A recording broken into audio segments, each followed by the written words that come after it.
This podcast is brought to you in part by a special group of individuals that I like to call my Patreon podcast producers, and all of them are over on Instagram. So please stop what you're doing right now and go show them some love, because they're showing big love to this podcast.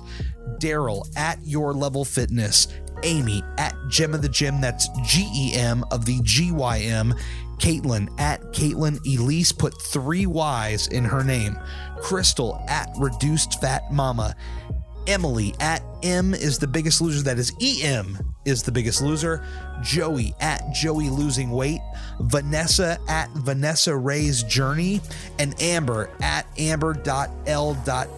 Follow all of these amazing people. Their contributions to this show are pushing it farther forward than I could have ever imagined, and I'll be forever grateful for their support. And if you want to join this special group, listen at the end of the show for more details. Are you Team Apple? I got to shout out all of you checking out this show right now on an iPhone, iPad, etc. In fact, nearly 70% of you are listening to me on one of these devices. It would mean the world to me if you took a moment to leave a review. This is one of the best things that you can do for this podcast to help get the word out. And while you're at it, leave reviews for some of your other favorite shows. I bet they would really dig it. Oh, yeah!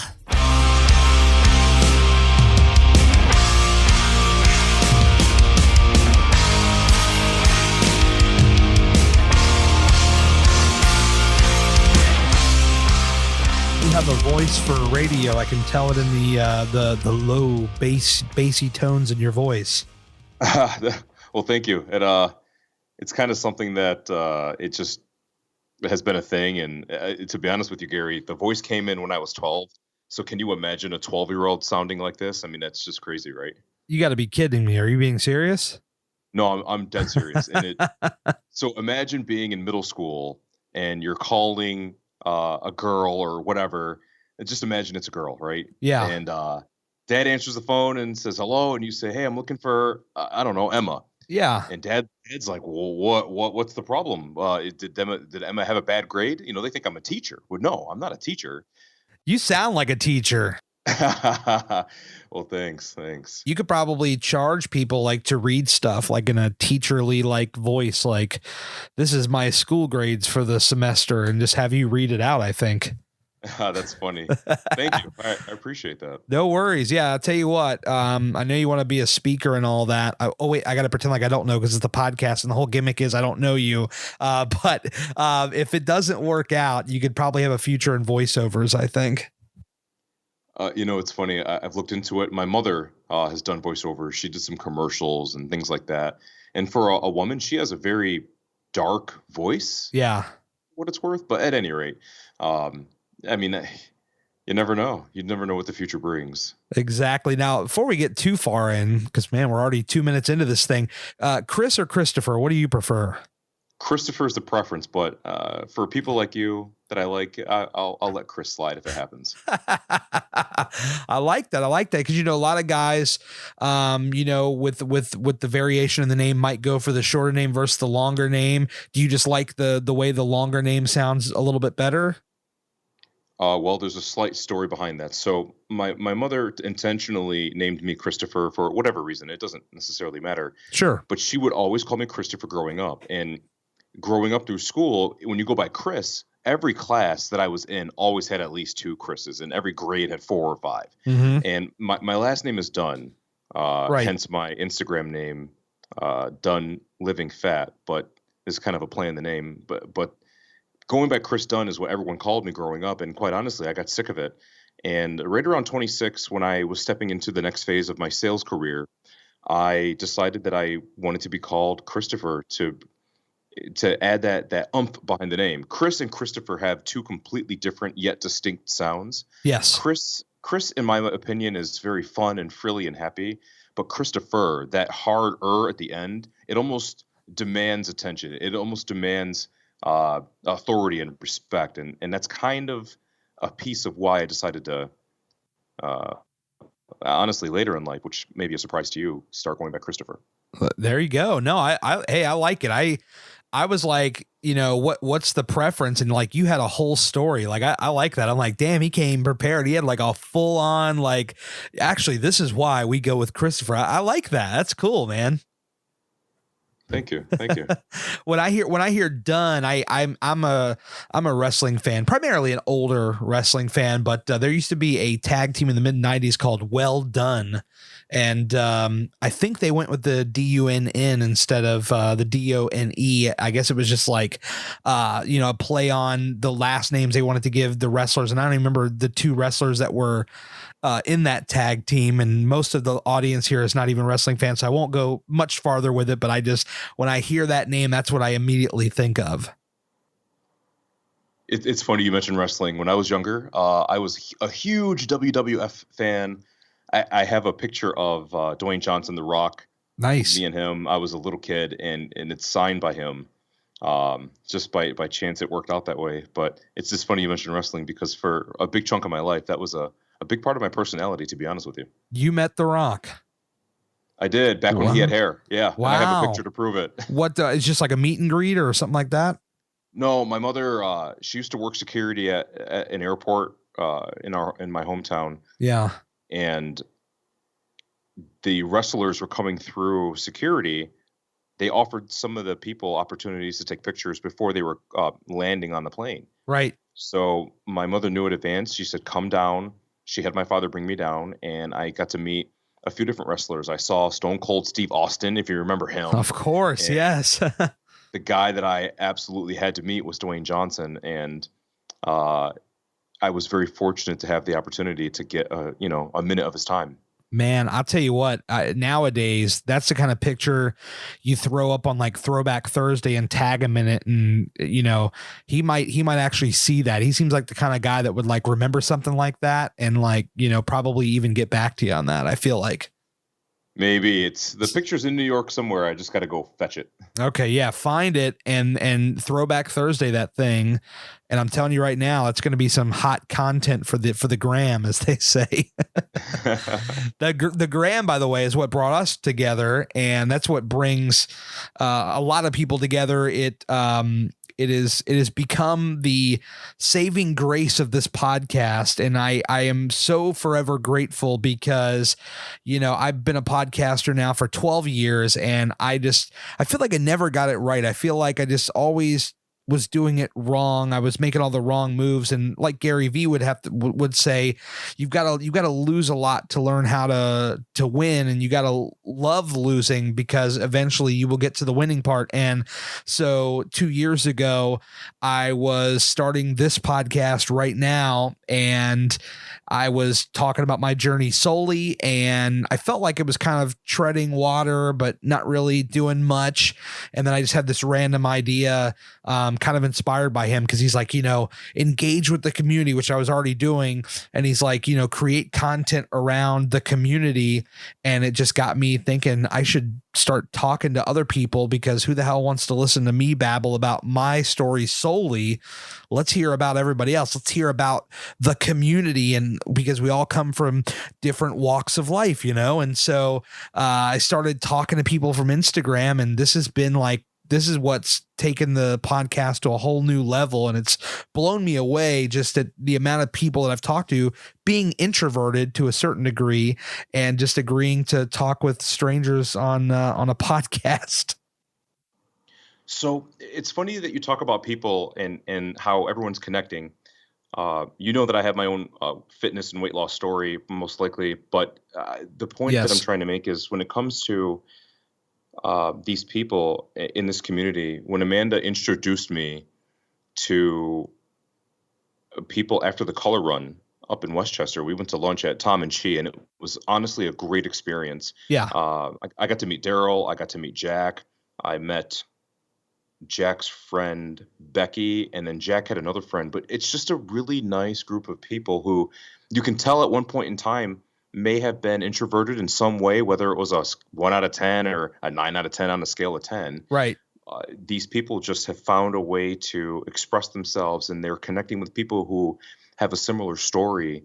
And I have yet to meet another social group of people that is as warm and as welcoming as the fitness community, the phase of fitness where people are on that path and either starting that journey or halfway through that journey or at that point. Not those who have made it, not those who are contemplating it, it's those who are active in it.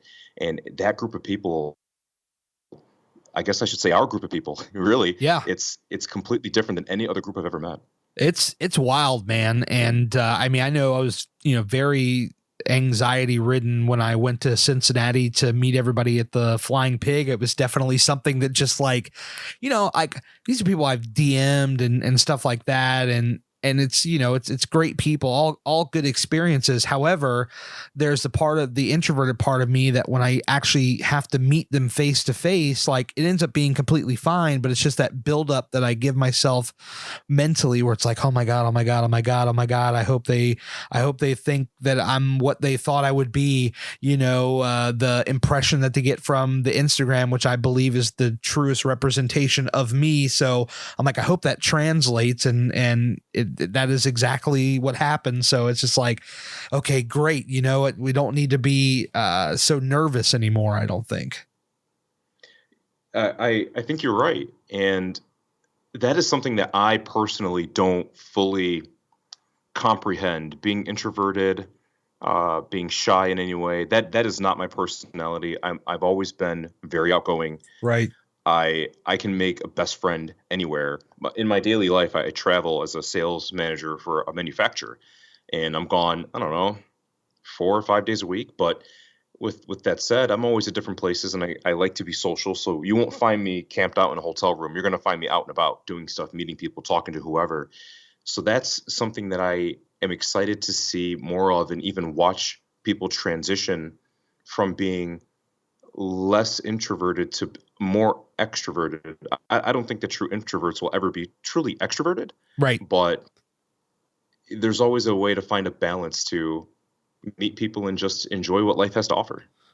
Oh, I agree 100%. Now you mentioned your wife kind of brought you into this fitness, this fitness group and whatnot.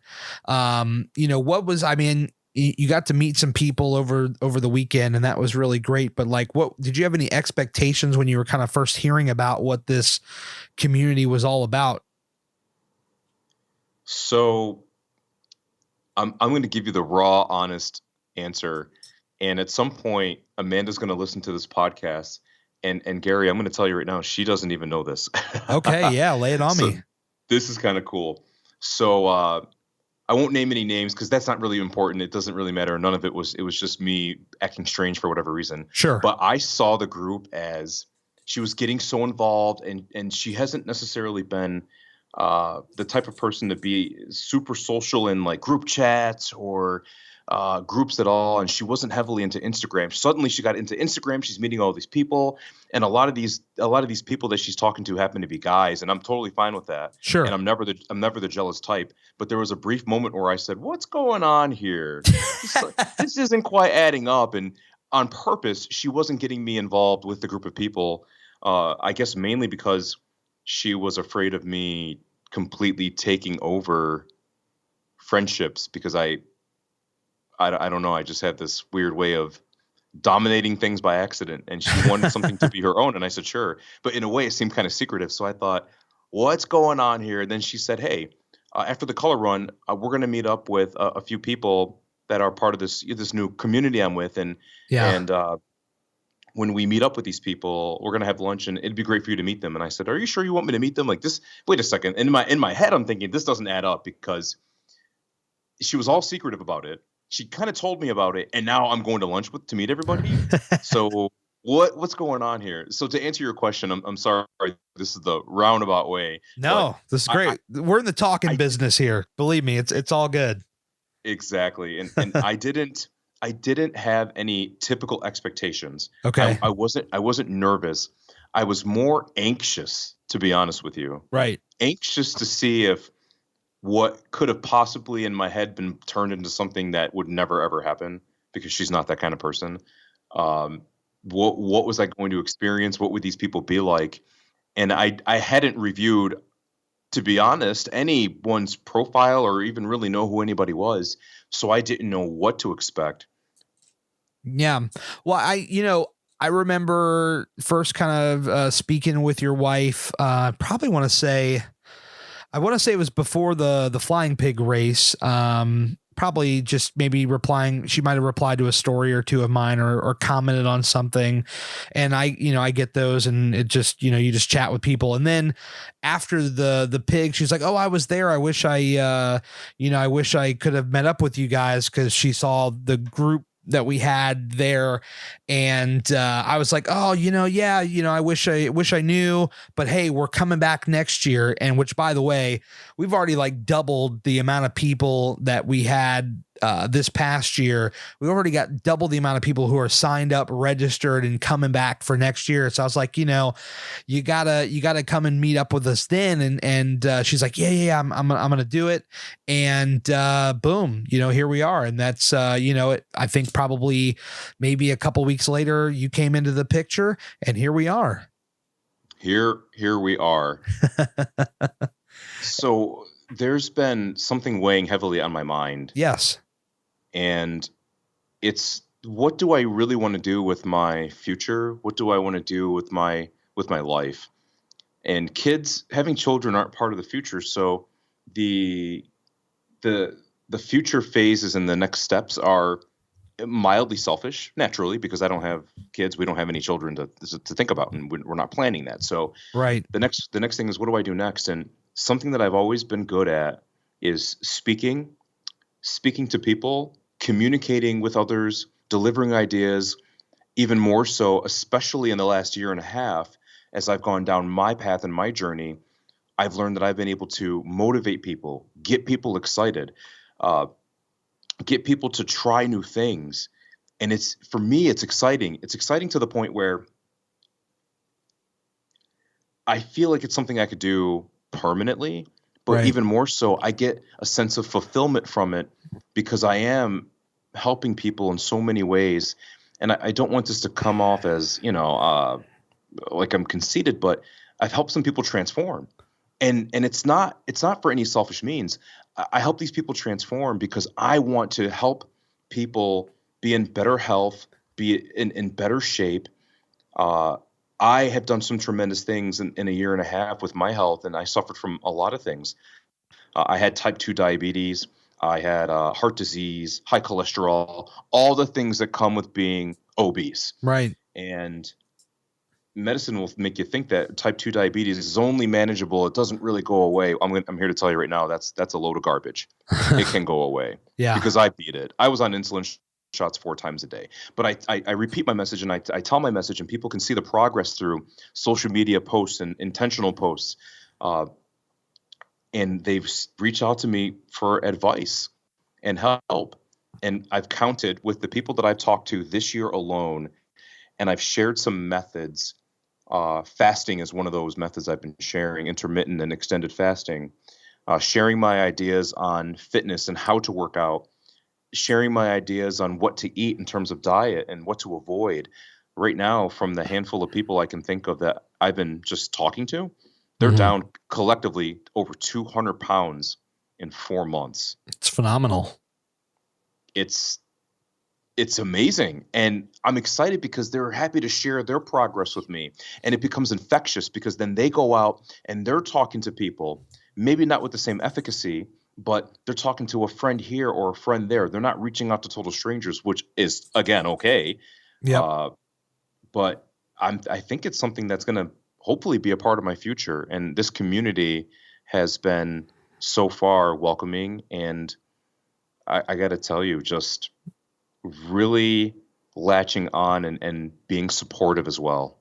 Definitely. 100%. This community is, I don't know where I would be today if not for this community.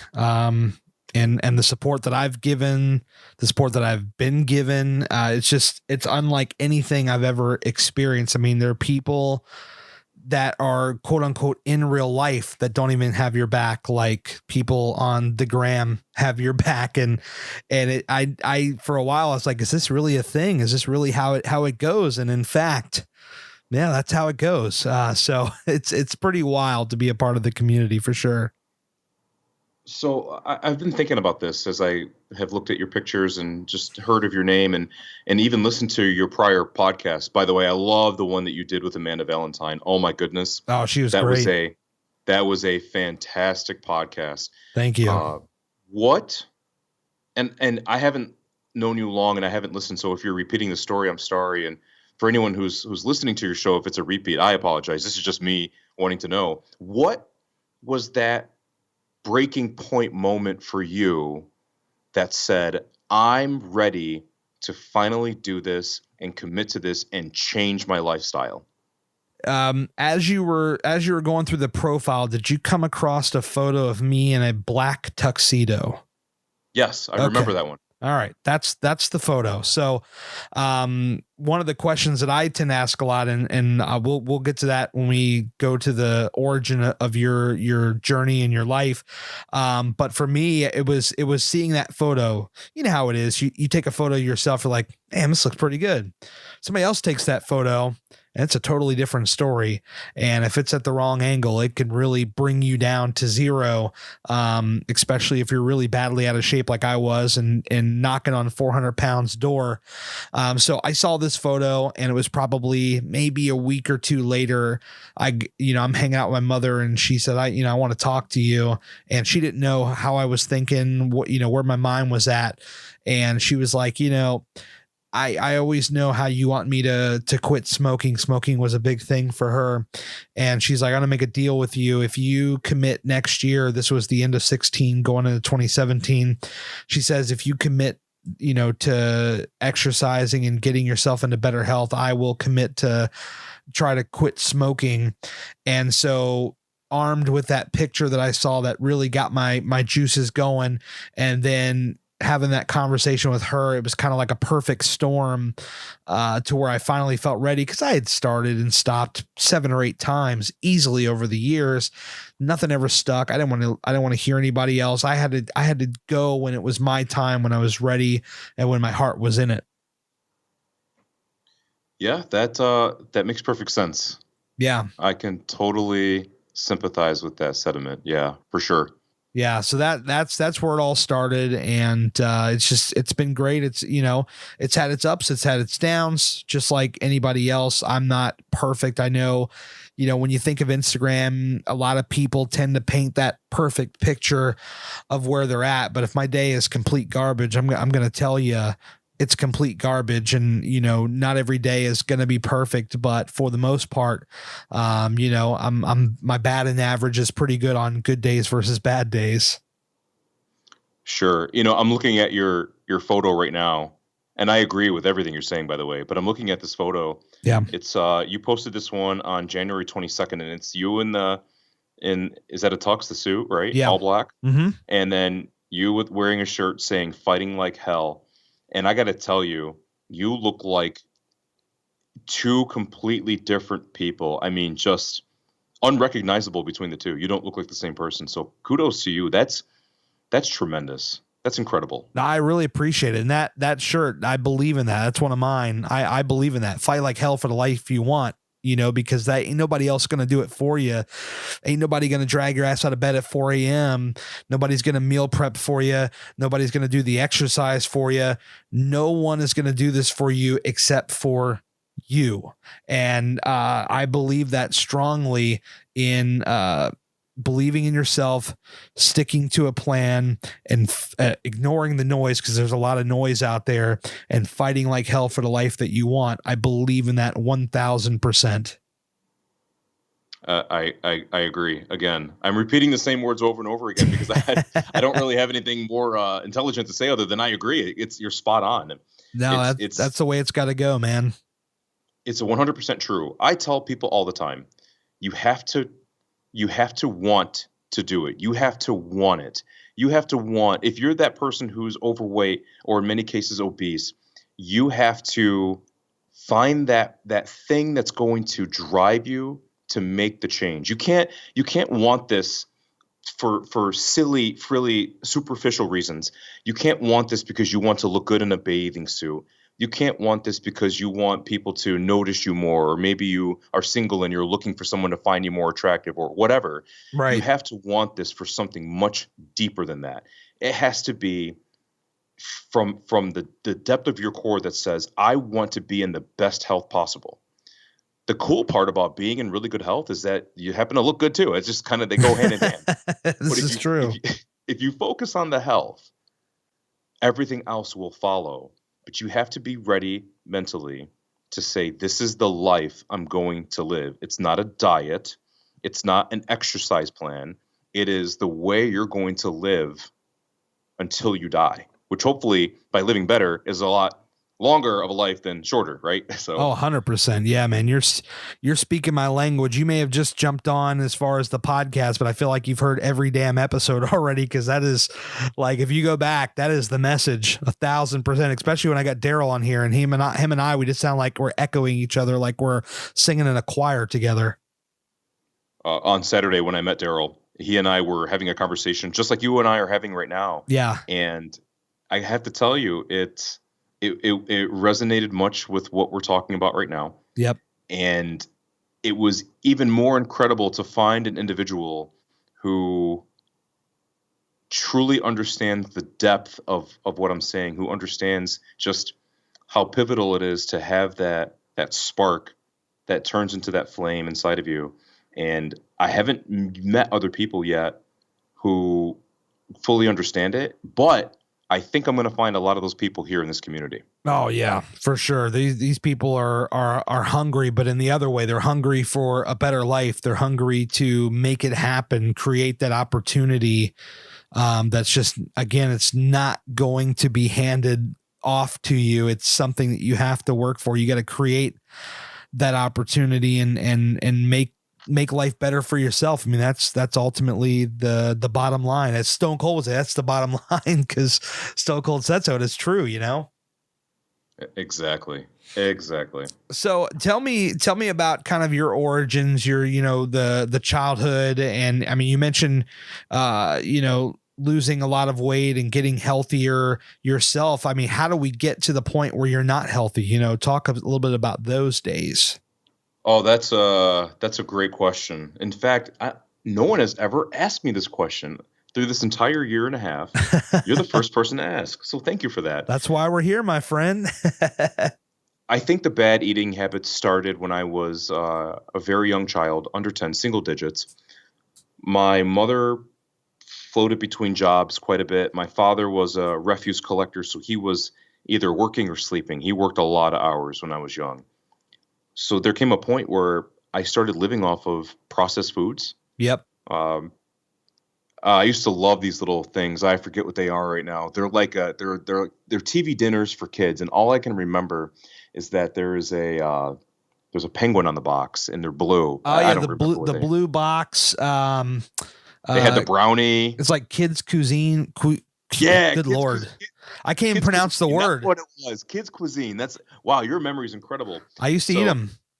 Well, right. And that's probably how we all got here. But at any rate, I was doing fine. And then once I hit about the end of 7th grade, I was 5 foot, I don't know, 10, 230 pounds, but not muscle. Right. I was just fat. And my doctor was concerned about some things and said I needed to lose weight. In fact, she was so concerned that she had threatened to contact child services to have me removed from the home. And I wasn't even in that bad a shape, but that's just how my doctor was. So it motivated my mother to kick me into gear, and she put me on Weight Watchers. And I went to a summer camp and I exercised every day, and I lost 50 pounds in the summer going into 8th grade. And that was all fine until I got out of high school and started working and started making my own money. And I started developing just bad eating habits, and I developed a McDonald's addiction. I'll talk a little bit about that in a second. When I tell you how I was eating, there's a lot of people that are listening that I think will sympathize. And Amanda Valentine touched on some things too that I'll mention. There's a lot of people that have heard my story. I'm not going to say it yet because I want to hear your story. You know what I mean? I've got a McDonald's story. So then I met Amanda, and we just started making poor choices together. So we would hang out instead of going out places, and we would split a large pizza, and then eventually it turned into 2 large pizzas, and the weight didn't come on right away, but it started stacking on. And I used to drink Mountain Dew Yeah. by the pitcher, and I'm not exaggerating. By the pitcher. It'll kill you, because it almost killed me. I was diagnosed with type 2 diabetes at age 18. And when they found me, my ketones were almost at a level 30, which is poisonous. It could kill you. Right. And my glucose at the time was 466. And I lost 40 pounds of muscle in about 3 months when I was super sick. I had to pee every 45 minutes. I was drinking water by the gallons per day. And I was super sick. But once I got on insulin at 18, I just didn't really care. I just started eating whatever I wanted because I was put on a sliding scale. So I took a shot to last all day, and I took 1 shot before each meal. And when I took that shot, if I decided I was going to eat a little bit more mac and cheese or a few extra slices of pizza, I just bump up the insulin. Unhealthy. Yeah. A lot of people do it, and it's bad. And it eventually ballooned into being north of 300 pounds in my late 20s. Wow. Yeah. It was pretty bad. Yeah, I think, you know what it is? It's like, you know, when we get out on our own and we have our own money and our own means, like, you know, because I feel like, you know, at home, you know, there's some semblance of structure. Like, it may not be the perfect structure, right? But like your parents, they make the dinner or they prepare something and it's very structured. Here is your meal. But when you get older and you're on your own, and you just have whatever the hell you want, you know, you know, all bets are off at that point. Right, because what you put in your mouth matters. Yeah. I mean, it really does. I remember one time getting in an argument with one of my bosses at my old job, and I walked out and went to 7-Eleven at 10:30 in the morning and ordered a large pizza, a fresh one, because Big Gary thought those pizzas are pretty darn good if you get them fresh. I mean, for $5 at 55 cents, how could you go wrong, right? Exactly. You know, speaking of food, I'll talk about the McDonald's thing. Yeah. So, here's when I was at my worst. Here's what my eating day would look like, and McDonald's is a part of that. So, I would start my day in the morning, and by the way, my health was so poor, I had to drink a 16-ounce sugar-free Red Bull. I drank 2 or 3 of those a day, by the way. Right. But I needed 16 ounces in my system just to get my brain functioning, and I literally mean I couldn't form sentences until I got that garbage in me. And then I would head down the road on my way to meetings. I'd drive out of town somewhere, and I drive a lot. I would go to the gas station, and I would get their 2 for $3 breakfast sandwiches, the sausage, egg, and cheese on a muffin. Oh yeah. That were sitting there warm. And now that I think about it, they really didn't taste that great, but for some reason I just kept eating. Yeah. And that would be at, 7 in the morning. And then at 11:30, I'd take a customer to lunch and eat whatever, a burger and fries or wings or whatever. And then I'd go to another meeting, and then I'd start heading towards wherever. So mid-afternoon, it's like, man, I got to go somewhere. So I need a snack. So I'd go to McDonald's and grab a couple double cheeseburgers or something, Oh yeah. Get home 3-4 hours later, have dinner, go somewhere, maybe go and have a burger and fries at this really great place that Amanda likes. Mm-hmm. And then go out with my buddies and start drinking and crush a 12-pack of whatever beer, maybe even more. And then on the way home, driving in a state that I shouldn't be driving in at 2-3 in the morning, stop at McDonald's and get what I used to nickname my Nugs and Dubs bag. Get a 20-piece nugget with no sauce and 2 double cheeseburgers plain. That's what I did on repeat week after week after week. Yeah. Man, that McDonald's addiction is real life. I mean, I had one very similar myself. It was on the way home from work, and I drive a 75-mile round trip every day to work. And I was stopping there Monday through Friday every afternoon on the way home because traffic in Northern Virginia is the worst. If you look at any top 10 or top 5 list, it's on that list, guaranteed, usually in the top 5. And, I'd be sitting in traffic, lots of anxiety, lots of nervousness, lots of being bored. I'd have on my favorite radio show or podcast, whatever that was at the time. And I would stop at McDonald's, 2 or 3 McDoubles, add Big Mac sauce, 4-piece nugget, medium chocolate shake, boom, done every single day. And then going home and having dinner with my wife, and she would not know anything about me doing that. You know what I mean? It was a vicious cycle every day.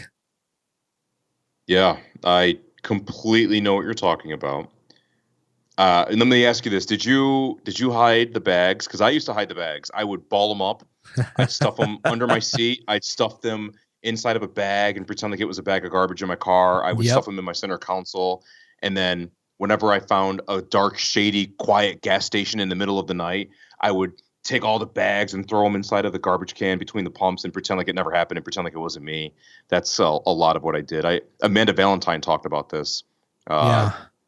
The fact that you are, what does she call it? Like sneak eating or something like that? I forget her term right now. Oh, yeah. I was a huge sneaky eater.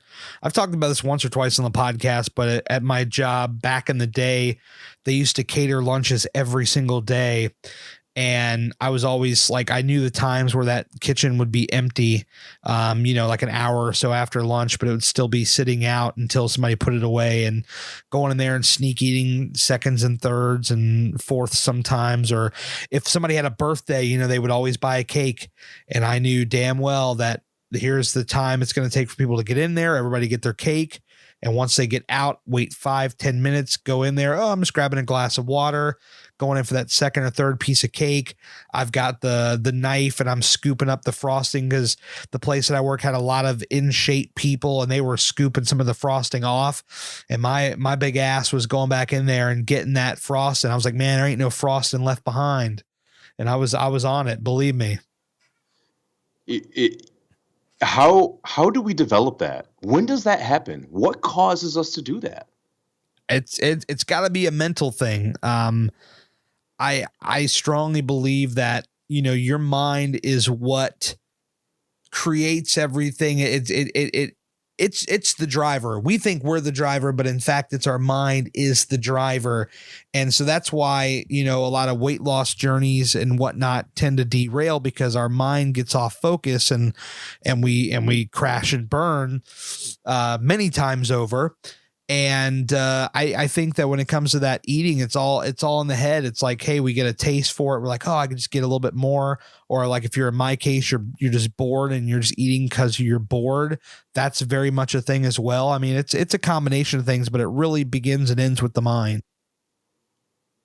When I'm at family events or things like that, where there's a gathering of people that I either don't know well or don't know at all, I can see when people are forming those unhealthy eating habits where they're sneak eating. Yeah. I was at a holiday gathering, and there was a person who I noticed kept sneaking out of the den and heading into this area where there was some food, and this person was taking a piece of cake and then like shoving it down their mouth really quickly.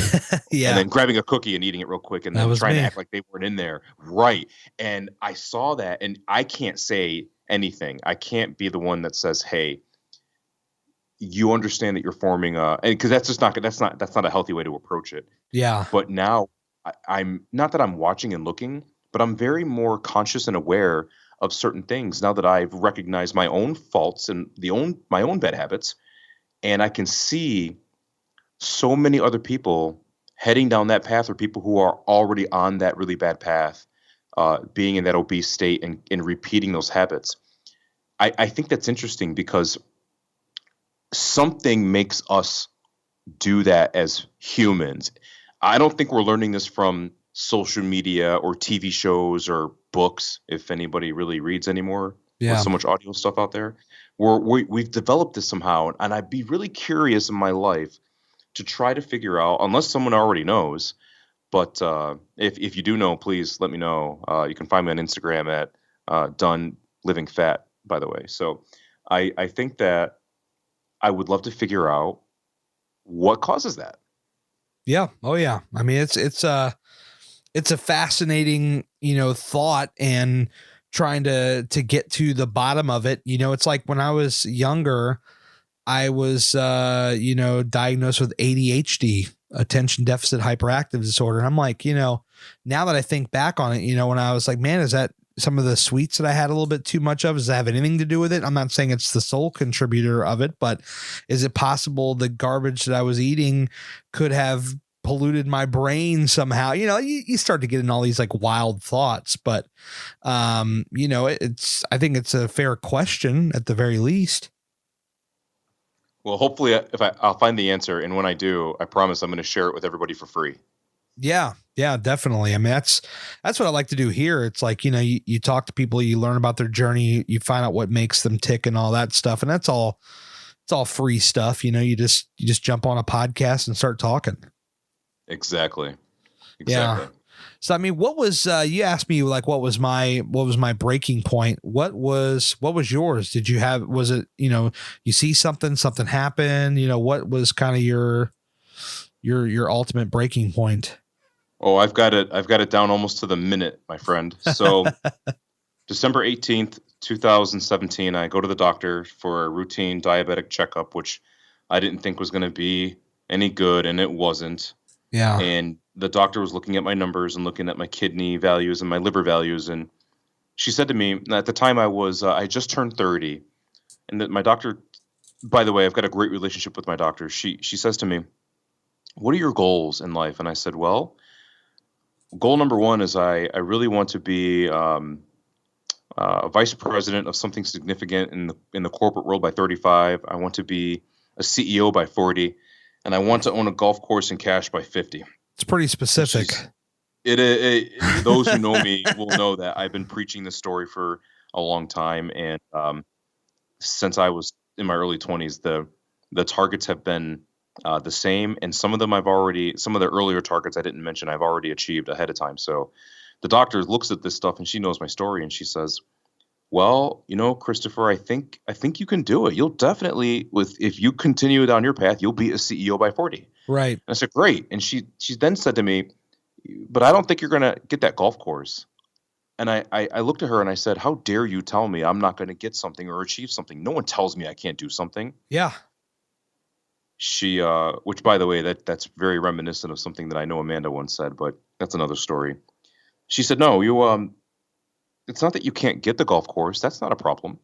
The problem is that with the way your health is going and what you're doing and how you're living, you're going to start dialysis around 38 years old and you're going to be dead by 42. Wow. It's really hard to have a golf course at 50 if you're dead before you turn 50. And I said, oh, well, that makes a lot of sense. So I said, doctor, what do I do? She turned to me, she grabbed the papers and she said, looked me straight in the face and she said, you know what you have to do. And I kid you not, she locked her kiosk, she walked out of the room. That was the end of the conversation. Man, she was on fire. She dropped the mic on you, huh? She did. And that's why I hire her and keep her as my doctor, because she's like that with her patients, especially with those that she knows that she can be with, like that with. So I went back home and thought about it and got really mad at myself. And I went on a binge eating frenzy during the Christmas holiday season of 2017. Because that's naturally what we do, by the way. I mean, it's not, I think that's a natural reaction to getting news like that and being told, straight up, this is what you got to do. So I'm with you on that. I don't blame you at all for that. I would not do it again. Sure. But I will tell you right now, that was the best 2 weeks I ever had when it came to eating, because I gave no cares whatsoever. Yeah. And I ate anything I wanted, and it was really bad for me, but I did honestly enjoy that. I won't do that again. But in the moment, in that mindset, it was great. Like just eating a large pizza for no reason, just because I wanted to, Oh, yeah. And then 2 hours later, just slamming a whole thing of pork fried rice and sesame chicken, which is one of my all-time garbage food favorites that I don't eat ever anymore. But yeah. What was the number one go-to, by the way, since you're talking about eating like crazy? What was the number one, can't miss? The problem is I ate so poorly that there wasn't a number one. I had my bucket of favorite things. That's the best way I could put it. That's my unit of measurement. It was a bucket of food items because it was literally that big. You could say, "Look, I'll make you macaroni and cheese. I'll make you pancakes and sausage. I'll make you uh, a large pizza with pepperoni and sausage. I'll go get you some cheeseburgers. I'll get you some fries. What do you want?" And I would just say all of it. Pick Yeah. one. I don't know. Just put one on a wheel and let the wheel spin, and whatever it lands on, that's what I'll go to. I didn't have I have to have. What about you? It was probably either the pizza or you mentioned mac and cheese. That's another one. Were you a Kraft mac and cheese guy or shells and cheese Velveeta? Shells and cheese Velveeta, because that liquid gold was amazing. But man, I was hoping you were going to say that. I just thought about this, and I will get chastised for missing this. So this doesn't count. I didn't miss it. Okay. I lied. There is a go-to. Okay. There Hit is a me. go-to. A box of triple cheese hamburger helper.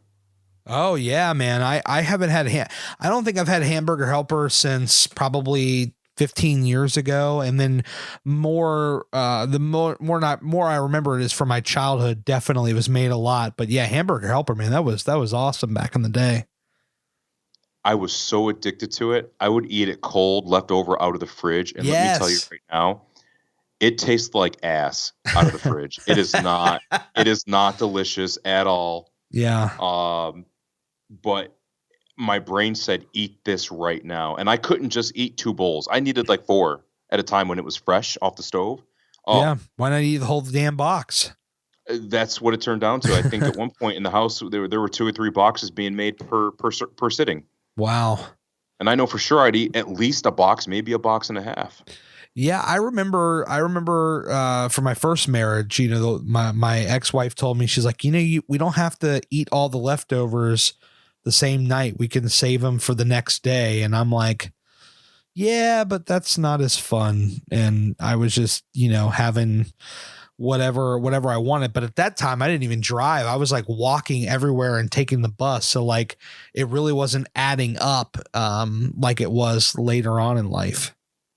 I'm pretty sure that at one point somebody said to me, "You do realize that you don't have to eat all that food. There's starving kids in Africa." And I was so addicted to food that I literally turned to that person and I said, "F those kids in Africa." Really? That's how bad I was mentally when it came to food. That's pretty strong. How bad it was. And did I mean it? Of course I didn't mean that. Sure, right? sure. Yeah. But the addiction, when you are addicted to something, it can take a complete stranglehold on your entire life, your personality, your health, and that was just a testament to how bad things really were. Yeah. I feel you, man. It's like, ain't nothing getting in the way of you and some food when you're in that mindset. I mean, ain't nothing. You're going to find it somehow, some way. I remember times where I had very little money and I was in the kitchen trying to hack up something, and I'm not even really like a cook at all, but like if there was something I could microwave or, jerry rig up, I was going to do it. I was going to figure out a way because I had to get that fix, and food addiction is a real thing. I'd put it right up there with alcohols or drug addictions. It's just as real and just as dangerous, if not more in certain cases. I would love to, on a future date, we should get together again and just talk about food and food as a drug, because I could give you a half an hour of just stuff that I found and stuff that I've learned and stuff you might even know on why I consider processed food a drug, almost like a narcotic. Right. So to go back to the other part of that story, what changed? So this is the day it all turned towards the positive side. January 8th, 2018, I said to myself, I'm going to go to the gym again. I've been paying for this membership I haven't used in 3 years, and I'm going to go. Yeah. And I've never had a problem with going to the gym and staying, but I always had a problem with not giving myself avoiding excuses. I would start making excuses. Mm-hmm. So anyways, I go to grab a t-shirt and to give you the measurements, by the way, at that day on January 8th, 2018, I was 305 pounds, which for some people might not even be that bad, but for me it was. I was a 48-inch waist, and I had to buy all my clothes from DXL. Oh yeah, I remember them. I couldn't fit into anything smaller than a 3X t-shirt. 4Xs were the most comfortable. And I went to grab this 3X workout t-shirt that I had used in the past, and I couldn't fit the t-shirt over my stomach. Wow. And I looked in the mirror, and something else I'll admit to you is I had, and I still have, body dysmorphia. At the time, I thought that I was much smaller than I actually was. Yep. Now I think it's getting better, but I think I'm bigger than I am. But I looked in the mirror, and it snapped. I looked and I said, "Oh wow, that is what I actually look like. Yes. That's how bad my health is. I can't even fit into a 3X t-shirt. Wow." So I grabbed a 4X and I went to the gym, and that was the day I changed my life, because from that point forward, there's a lot of things that I eliminated. Now, most people cannot do what I did, but I'm a pretty hardcore guy. So I started working out 6 to almost 7 days a week, and I started cutting back all the food all at the same time. I cut back. In the beginning, it was very unhealthy, Yeah. because I cut out a lot of the bad stuff. So I don't drink soda. In fact, I don't drink most anything carbonated except for the occasional beer. I don't drink any energy drinks. I don't drink anything that's aside from a few alcohols. I drink gin. I do like gin. I do like Merlot as well. And I usually drink water. So my joke is I drink two things, gin and or water. Sometimes. Which is not too far from the reality. I've got a customer dinner tonight, and I'm sure there will be some gin passed around, but I cut a lot of things out. I also don't drink juice, teas, or even coffee at all. Yeah. Mostly what you'll find with me is water. I stopped eating a lot of processed food. So if it comes in a box, I probably don't eat it. If it comes in a package, I generally don't eat it. I don't eat pulverized flour much anymore, which that is a 2019 initiative. That was part of the plan in 2018. But to tell you how hardcore I took it, for the first month or so, I was only eating, for the most part, bananas and peanuts, because I was so angry at myself, for myself, about myself, and I wasn't eating enough. So one night I went to go head out to meet up with some friends, late night, 11:30 at night, and I went from a 48 to a 42 in about a month and a half. Wow. Yeah, I was losing all the weight, fat, and then even some muscle, and I couldn't build up any strength at the gym. Now, someone who's been to school for strength and conditioning, you'd think that I would have realized the problem, but I was too stuck in myself and my ways, and I had the blinders on. It happens to the best of us. Yeah. Exactly. Amanda says, "You know what you need to do? You need to eat something." So she cooked up 3 pieces of chicken and threw some lemon pepper seasoning on them. And I said, "Oh, I'm not hungry. Being a big bear, angry man, whatever." She goes, "No, just eat this, please." So I grab a fork and take a bite. All 3 pieces of chicken gone in less than 2 minutes. I did not even realize I was hungry. And then that set me on a healthy path. Yes. And so, what is, when it comes to food now, other than, the specific things that you mentioned, do you follow any sort of do you kind of like lean towards any one diet? I know for me, it's like, I just kind of find things that I like, and I find the healthier alternative, and I eat less of them, but a reasonable amount. So I tend to stay away from the quote unquote diets. Where are you at with that? So in the beginning, I was using MyFitnessPal type of app to track my macros, and I wasn't following a specific dietary plan. I was just trying to make the best choices possible. Right. Again, avoiding the white flours, avoiding added sugars, avoiding high fructose corn syrup, stuff like that. But last year, I went and my body composition has changed, so I can't go by the scale. But I went from 305 to about 250, and then I started creeping back up to about 270, and I wasn't changing anything. Yeah. So in 2019, I was introduced to a book called The Obesity Code by Dr. Jason Fung. He's a weight loss and diabetes doctor out of Toronto, Canada. And this book literally changed my life. Wow. I crept back up to about mid 260s or so, and since January, first week of January, I am now down to almost 230 pounds. That's incredible. I'm below a 36, and for me, intermittent fasting and the occasional long-term fasts are what I'll do. I practice intermittent a lot. I do it daily, so I generally, from the last consumed calorie of the prior day to the next day's first consumed calorie, on average, it's about 15 hours is that gap. Wow. So that for me has been the key. And what I've learned now that I eat a lot better and I work out constantly, people can clearly tell by the photos that I enjoy lifting, but I've learned to listen to my body. So even today, I broke fast and I'm sorry, but I have to eat on the road because I'm always on the road. So I try to make the best choices, but I wasn't really feeling carbohydrates. So I went to Jimmy John's because I was between meetings, and I got a sandwich unwich. So I got it between the lettuce, the lettuce wrap. Oh, those are awesome. And I'm driving down the road, and I need to get some fuel, and I just wasn't feeling quite right. So my body said, I could tell my body was saying, you put something in me. Again, I could tell I didn't need carbohydrates. So at this gas station, I found at least the healthiest piece of cheese I could find by a brand I recognized, and I ate a piece of cheese, a decent sized piece of cheese. Yeah.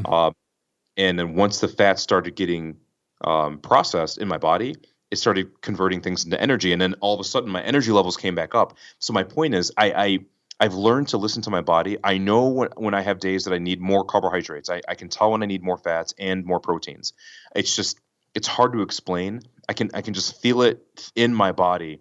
So I don't follow a plan per se. And I'm sorry for the winded answer. No, I just it's listen good. to my body and I give my body what it's telling me it needs.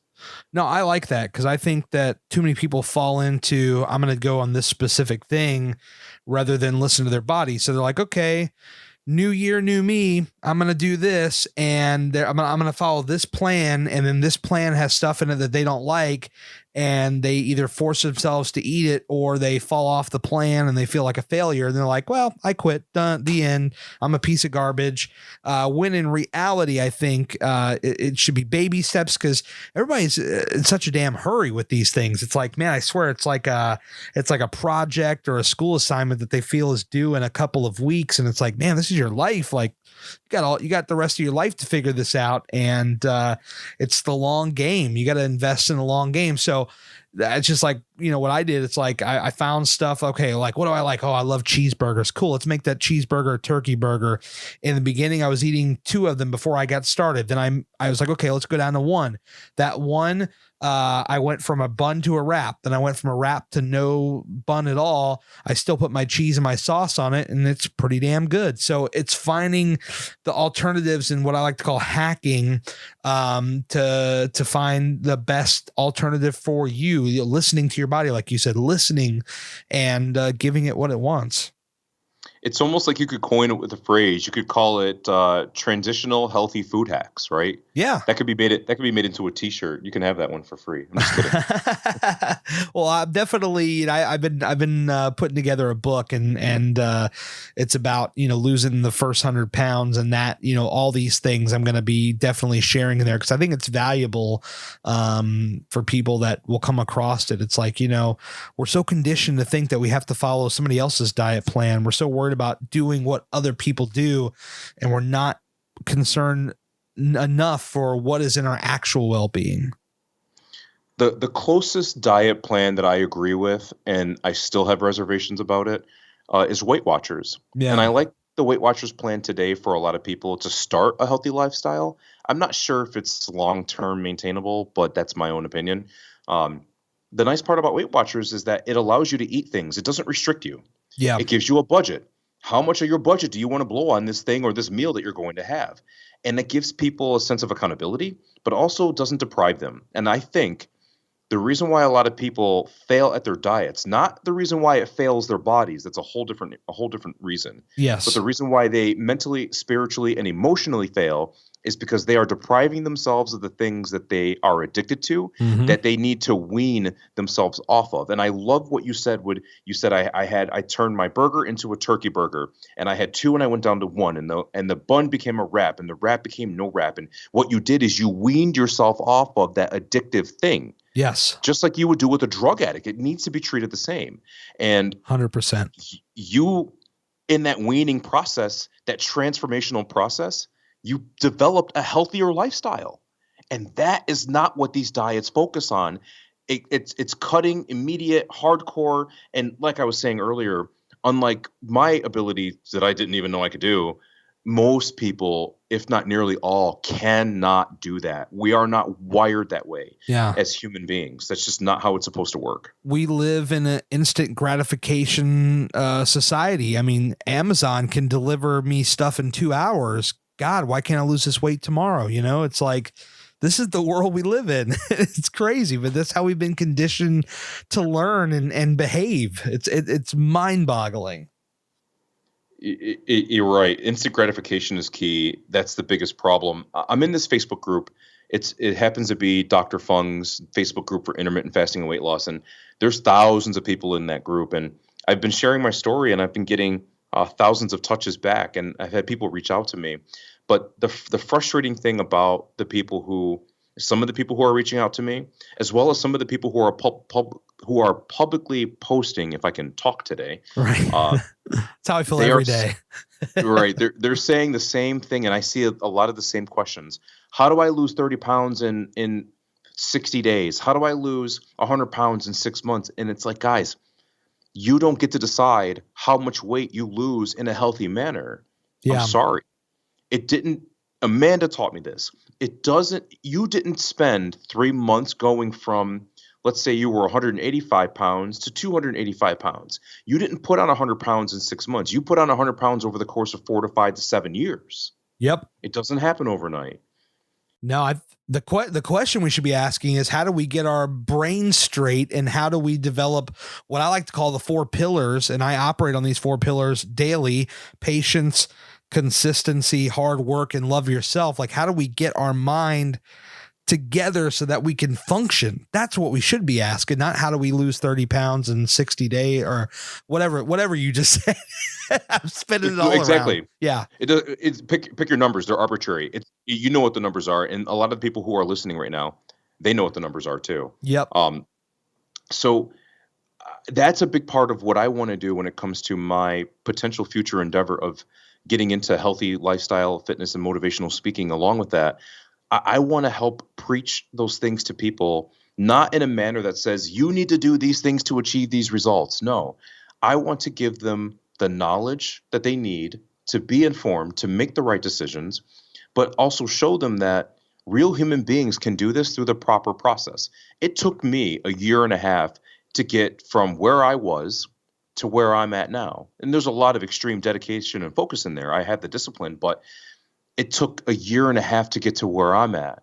I'm sure there's people who would say, from an extrinsic, superficial standpoint, that would say you are where a lot of people would want to be. And that might be true. I'm not where I want to be. I don't really know where I want to be, which is a whole nother problem. But I didn't get here overnight. And when I tell part of my story to people, they look at, and one of the questions they'll ask, you lost how much? And I tell them how much I lost. And they'll say, okay, what size did you go down? I went from this size to that size. They'll say, okay. Then they ask, how long did that take you? And I'm sure they're expecting some crazy number, like 4 months, 7 months. No, it's been almost a year and a half, and it's still going. It hasn't been easy, but it's still going, and we're doing the things now. Yeah. I mean, everybody wants to know how long exactly. How did you do it? It's almost like, cause I get caught in watching these YouTube videos of how to put a new hard drive in a Mac or something like that. And like people want those kind of answers for weight loss, and it's not specific. It's going to be different for everybody. We're all built differently. We have different situations going on in our body, and we can't control how quick. What we can control, again, is how much patience we practice, how much consistency we practice, how much hard work we put in, and how much we're just going to love ourselves. Because when we do that and we get in the right mental frame of mind, we can do amazing things. So that's really what we have control over, and that's what we should be figuring out.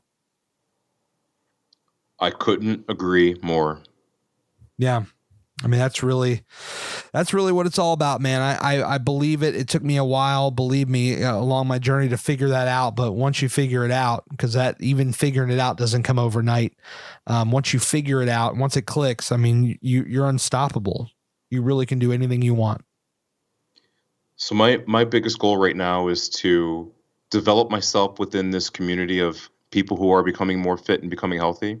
Yes. And I want to do my very best to deliver as much positivity, as much encouragement, as much knowledge, as much reinforcement to as many people as possible. I've been given this gift of a voice that people keep telling me about, so I'm gonna use that as a tool in the tool bag. My career in sales has taught me the ability to speak and deliver messages, to be convincing. And I will only be convincing of things that I truly believe in, that I trust. And what I'm going to work on now is rebranding myself, developing something new, and taking this message and helping people do something that they've always wanted to do. And that's get the weight off, get off of these prescription medications. Yes. Make their doctor stop yelling at them. But most importantly, help them fall in love with themselves again, mentally, physically, and that trickles over to emotionally and spiritually. Yeah. I feel that my purpose in life probably is to do this. And with the help of people like you and Amanda Valentine and Daryl, who, gosh, Daryl has so much knowledge and he's so excited for me and he's given me so many free tools and ideas. I got to give a shout out to Jack real quick. Yeah. Jack Attack. Do you know his handle? I don't have it in front of me right now. Jack I'm sorry, Attack. Jack. I want to say it's 9182, and that's without looking at it. But I will keep talking, and I will pinpoint it exactly. We're sitting outside Tom and Chi, and I told the guys, I said, look, before I start my own thing, and I want to launch my own podcast, I will launch my own podcast in the next 7 days, and I'm going to change my social media presence from this silliness to something a bit more structured.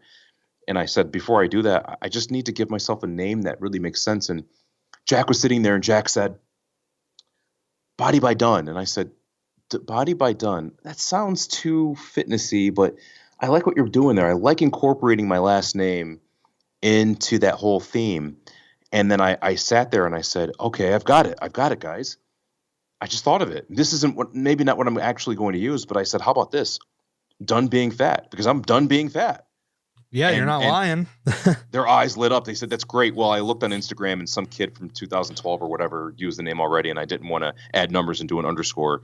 But even then, it still is a bit unstructured to me. So I was driving in the car, and I was sorry for the people who don't like it. I was taking notes on my phone when I was by myself.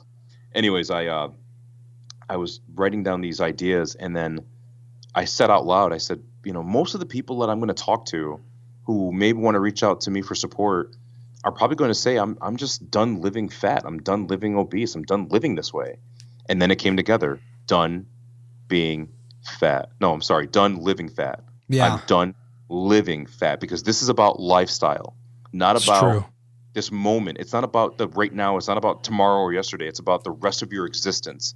The rest of the time that you're above ground breathing oxygen is life, living, done living fat. So that's how it all came together. And once I was able to write the name, I took my own personal Instagram, I converted it into a different type of page. I changed my name. I deleted some stuff garbage stuff that didn't really matter. And I'm ready to grab this by the horns and change who I am. Not really change who I am, but become the person that I've been, ignoring, and really start open up and do what I think I'm here to do.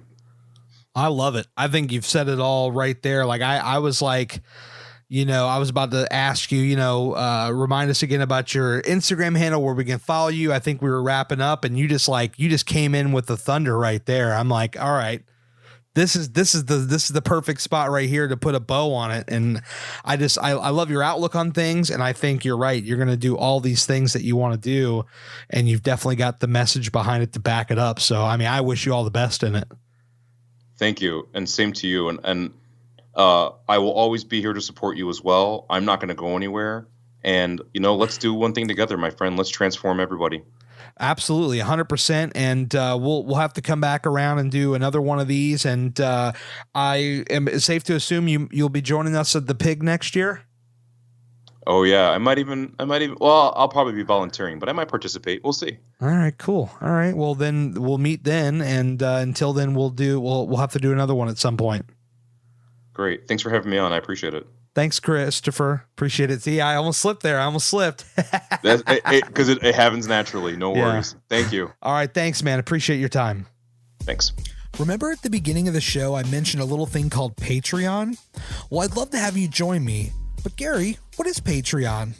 It's a website that is helping small creators like me raise funds to further expand their creative visions. For as low as $1 a month, you can help me further my dream of reaching as many people as possible and eventually taking the show on the road to meet all these fine people face to face and add a video element to this podcast. If you were to donate $4 a month, you'd be hearing the show a few days earlier with no commercials and getting access to my close friends group on Instagram. Donate $10 a month and you get all that plus your name right at the beginning of the show alongside other producers. But act fast. That tier is limited to 10 people. I've got a whole lot more to offer and you can get all the details over at patreon.com/Gary Cantrell. If you made it this far, I really appreciate you. Thanks so much for checking out the show and I'll talk to you again really soon. hardworkalwayswins.com. It's more than just a clothing line. It's my mantra. I speak it, I wear it, I live it, and I'd love to have you join the Hard Work Squad. We're constantly adding new items to the store, including our brand new Future-ish hats, which come in a variety of colors, including camo. I mean, who doesn't like camo? We also just put our famous Splash logo in gold to match our OG logo, and there's so much more here. You just got to check it out. Here's the best part. Use the code PODCAST at checkout to take 10% off of your very first order and join the Hard Work Squad today.